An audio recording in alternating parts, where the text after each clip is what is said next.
Parking has become a major challenge at Orlando International Airport. Just about every weekend, the parking garages are filled to the brim. Economy lots are so packed that cars are ending up in the grass. Traffic expert Megan Mackey looked into the problem and what the airport is doing to fix it. This lot's full and that lot's full and everything's full. I never saw the parking like this. I don't know what's going on.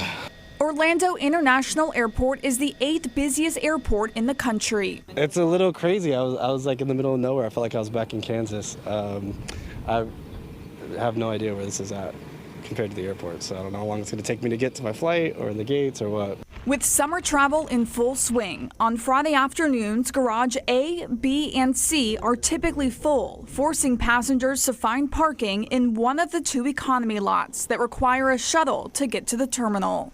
It's a mess. It's obviously they're stupid and they don't know how to properly build it. I mean, how they get this far beyond their parking capabilities is ridiculous. Between the 3 garages, there are 11,179 parking spots.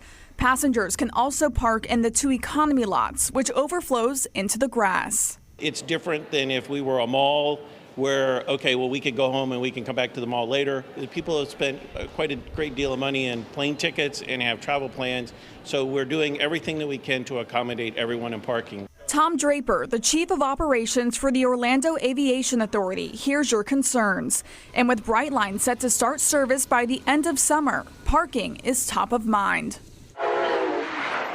Brightline's Orlando station is directly across from Terminal C, so once service starts, all those train travelers will be parking in the garage and sharing space with the airport, adding more problems to the parking. There's not dedicated spaces for Brightline. We'll share the garage, but they do have the 5th level of the garage. They have done some signage up there for them to help their customers get there because that's the easiest path to get to the train station. In front of Brightline's Orlando station, the airport has started work on a new parking lot. This lot will be one of 3 new surface lots and will bring about 700 additional parking spots.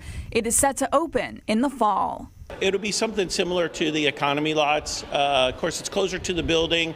And the other piece that we're trying to do there is we're trying to drive total automation. So because you can park in the garages now or any of our parking facilities using the SunPass, ePass, your transponder. Until more spots open, passengers are warning other travelers to consider rideshare or get to the airport extra early to plan ahead for not just check-in and TSA, but also finding a parking spot. Good luck to whoever has to park out here. I hope I can find my truck when I come back. What's your advice people coming to park at the airport? Uber. That's my advice. Have a good day. Megan Mackey, WESH 2 News. It's a real challenge. We also asked the airport about dedicated electric charging parking spots in Garage C and why they have no charging capabilities. They told us it's a supply chain problem. They hope to have the chargers installed by the end of this year.